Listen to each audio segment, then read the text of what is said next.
In 2015, a Cantonese politician stepped in front of the Chinese Communist Party and broke the internet with this speech. 本人崔世安谨此宣誓，本人就任中华人民共和国澳门特别行政区行政长官。 This is the equivalent to if I went in front of Donald Trump and did this. Because to every single Chinese person there, he was speaking gibberish. No one understood. And people ridiculed him online, but more important than that, it highlighted an important issue in China.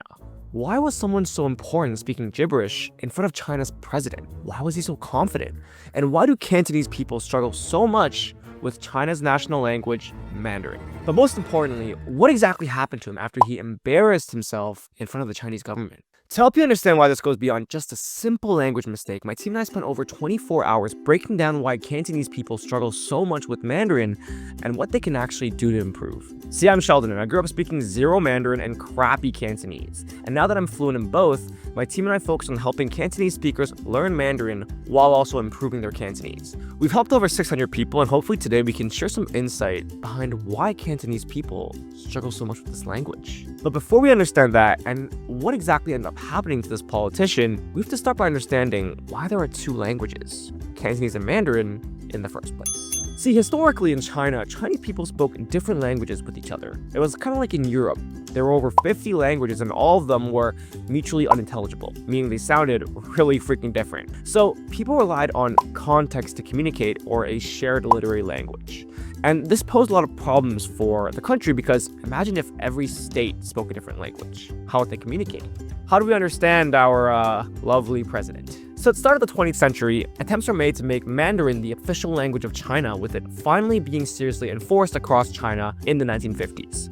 Keep in mind, this is less than 100 years ago that Mandarin officially became the official language of China. For some of you, your parents might have just been born, and for some of you whose grandparents got frisky early, your grandparents might have just been born. But most people had zero background in Mandarin, so when they first enforced it, people struggled. I mean, even the government struggled. Take a moment and listen to Chinese Communist Party leader Mao Zedong speaking Mandarin.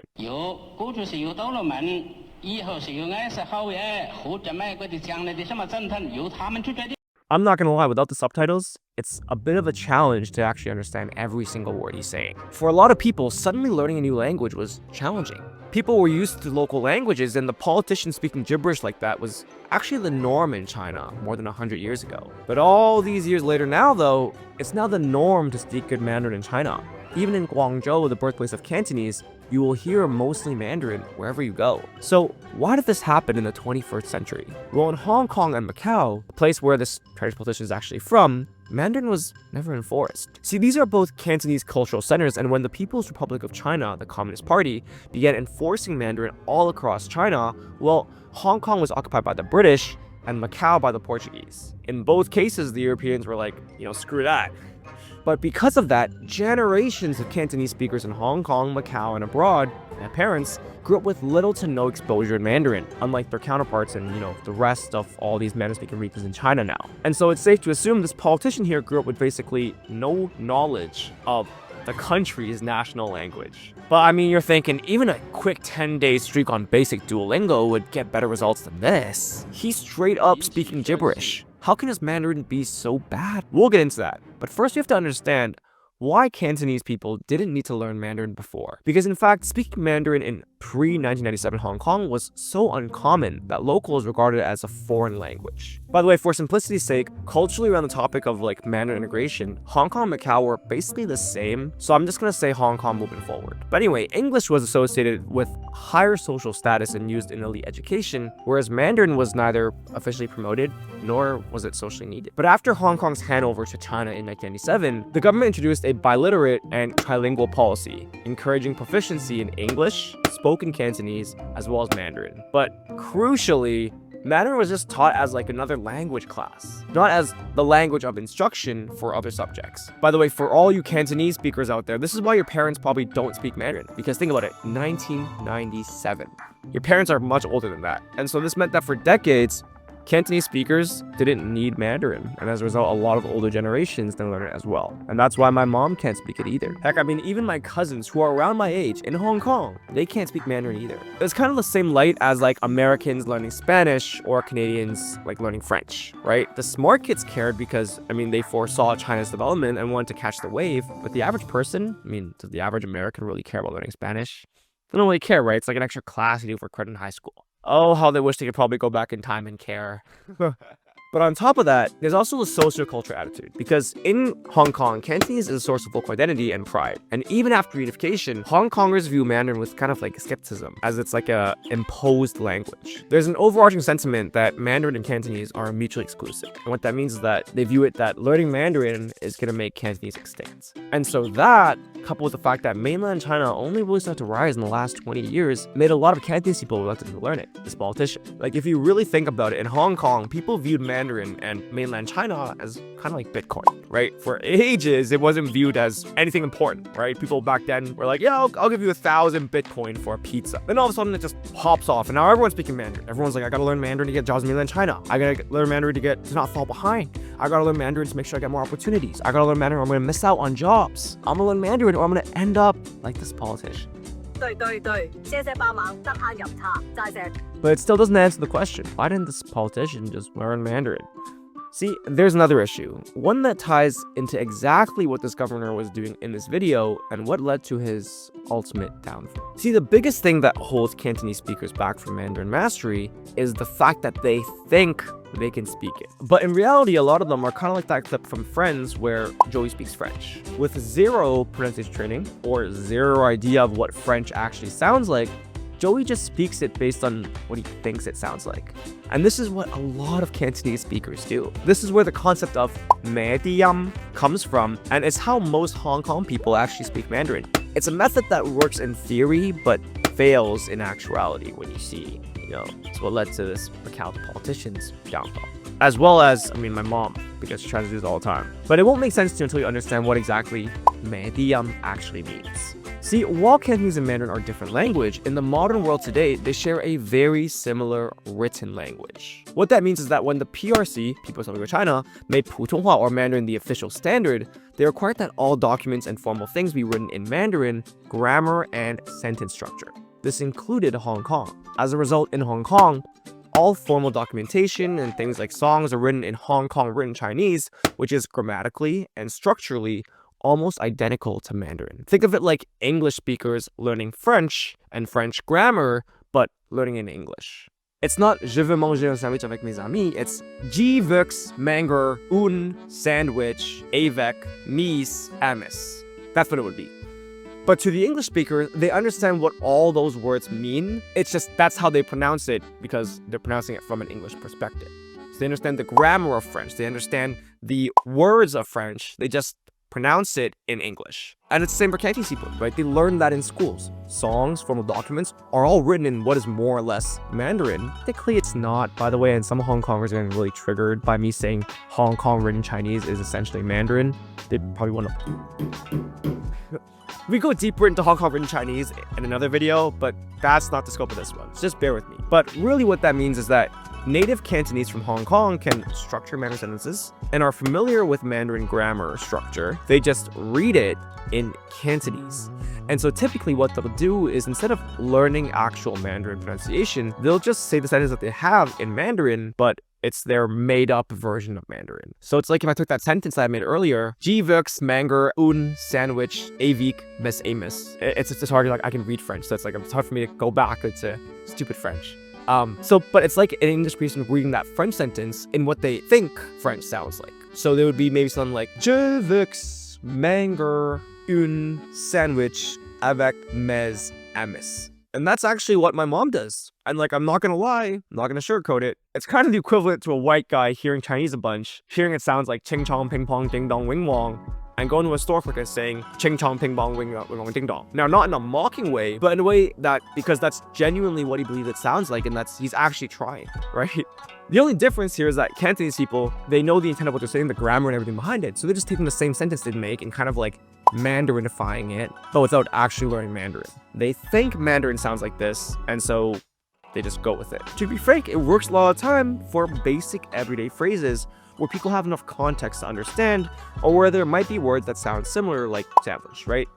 It actually aligns with how it was in China in the past before like standardization of languages, when China was full of different languages, right? We can make enough out of it, there's enough context to get the gist of what's going on. But I'm gonna be real with you, I've never seen it used like this in a serious political context. 目前每年赴澳門遊客達3000多萬人次，其中2/3左右的內地旅客赴香港長隆國際海洋度假區的遊客達1000多萬人次。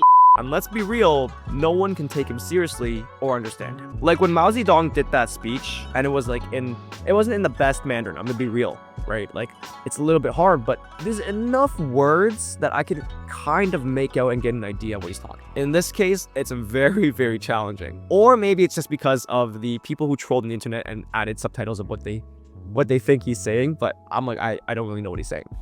It's such high-level concept he's trying to describe with no context, no pictures going on. I have no idea what he's saying. And that's what happens when people do stuff like this. My mom told me she used to be mocked by some of her customers at a restaurant for looking Chinese and speaking Mandarin like this. And it's wild to me that people still do this today and think they're speaking Mandarin. It's like, imagine a doctor speaking to his French patients like this. Like, sure, you can pick up the occasional word here and there, but it sounds ridiculous. Do you think anyone could take that doctor seriously? Do you think anyone can take this Macau politician seriously? So while it works in theory because context is king, it fails with anything serious. And it especially fails when overseas Chinese try it. People like me, or people like, like the kids of parents. Because one of the most common things I hear amongst like overseas Chinese is they see their parents, and speak Mandarin, and they think they can do the same thing. But if you're watching this and you're an overseas Cantonese person, you can't. Okay, you will sound like a bigger idiot than the Mandarin governor. 只要觀賞新開發的節能輪胎，更多的油量，卻能比以前跑得更遠。等節能，輪胎能。 Learn the language, don't even attempt this. Why? Because with our parents, or the Mandarin governor, they at least know Hong Kong written Chinese, which like I said is basically like very close to Mandarin, which means typically when they're speaking it, they know how it should be grammatically, structurally, and what words to use. Like they have 70-80% of the words right. It's just that they're pronouncing them stupid, right? But overseas Chinese typically haven't learned Hong Kong written Chinese. They only know spoken Cantonese, which is very different from what's written. And so typically they don't know Mandarin grammar structure. They think their parents are mediyaming spoken Cantonese, and so they try the same thing. And when they do this, it sounds especially stupid because now you're Mandarinifying something that isn't even Mandarin in the first place. And how do I know? Because I did this. Right? I had a job interview with Apple as a mechanical engineer, and they asked me if I can speak Mandarin because engineers need to fly to China to work with the factories. And you know what I said? I said, 我識講少少, because that's spoken Cantonese, it sounds like 我識講少少. But that makes no sense in Mandarin. And so you'd see ABCs try and do this where we medium of the sentence, but you can't do that. That's not a Mandarin sentence. It's purely spoken Cantonese sentence. It's the equivalent of me going to a French guy and saying like, I want some bread, right? I'm not even speaking French anymore. I'm just speaking English, but throwing in a French accent. Even if I read the sentence in perfect Mandarin, like all the characters, it still wouldn't make sense to a Mandarin speaker. 我识讲少少. So do you guys think I got that job? Of course I didn't. Well, how Cantonese speakers can get better at Mandarin is a video on its own. Okay, which if you are a Cantonese speaker who wants to learn Mandarin, we do have a free course you guys can check out, link down below. But fundamentally, it all starts with one answer, which is they have to want to get better. One of the fundamental things is most Cantonese people settle, right? There's been a really big shift for Hong Kong people that's hard to grasp, which is that for decades, Hong Kong was the top dog, which by the way, it's still my favorite place in the world. I still love Hong Kong, like crazy, my favorite place in the world. But back then, people thrived on the fact they could speak English and Cantonese, and those were the cool languages. Even in overseas Chinese communities, the majority of Chinese people when I was growing up were Cantonese. As kids, I remember my friend Mike was the only Mandarin speaker I knew, and even as a kid, he thought Mandarin speakers were the minority in the world. When in reality, it's overwhelming majority. And so now that it's switched so drastically and so suddenly, there's definitely some pride in wanting to hold on to the past and be like, Cantonese is #1. Or there's some pride by people who think by learning Mandarin, they're contributing to the extinction of Cantonese. But that's simply not the case. You use Cantonese in situations that call for Cantonese and situations that call for Mandarin. You either blank out like you do, or you speak like the governor, or you actually learn it and speak Mandarin, right? It's not like you can speak Cantonese and situations that call for Mandarin. Plus, for most overseas Cantonese, learning Mandarin will improve your Cantonese too, because you'll be able to understand more formal context.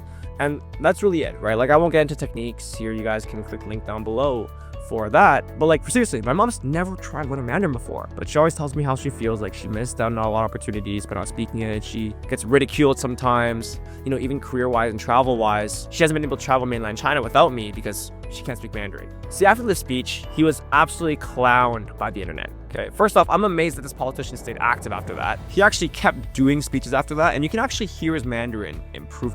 While it's harder, it's not impossible, so I mean, good for him. I assume that at the big meeting, everyone also had written copies of what he was trying to say, so everyone could just read what he was saying. There's no way he just went on stage and just spoke like that. I actually don't know this, but I'm assuming like he had to have some level of awareness that, hey, let me give everyone a copy of my speech first so that everyone can understand what I'm saying. There's no way.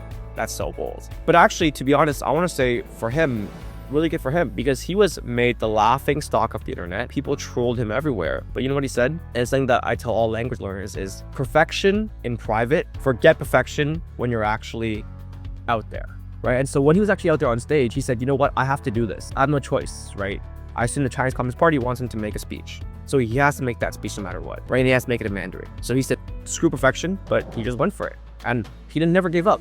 The most important thing for any language learner is to never give up. Anyway, that's it. If you're a Medyummer, just for the love of God, at least try and learn, okay? Please don't try and sound like this Macau politician. I feel so bad for him for being mocked by the world. Anyway, that's it for today's video. Click here if you're a Cantonese speaker who wants to learn Mandarin, and click here for a video that YouTube thinks you'll love. 再见。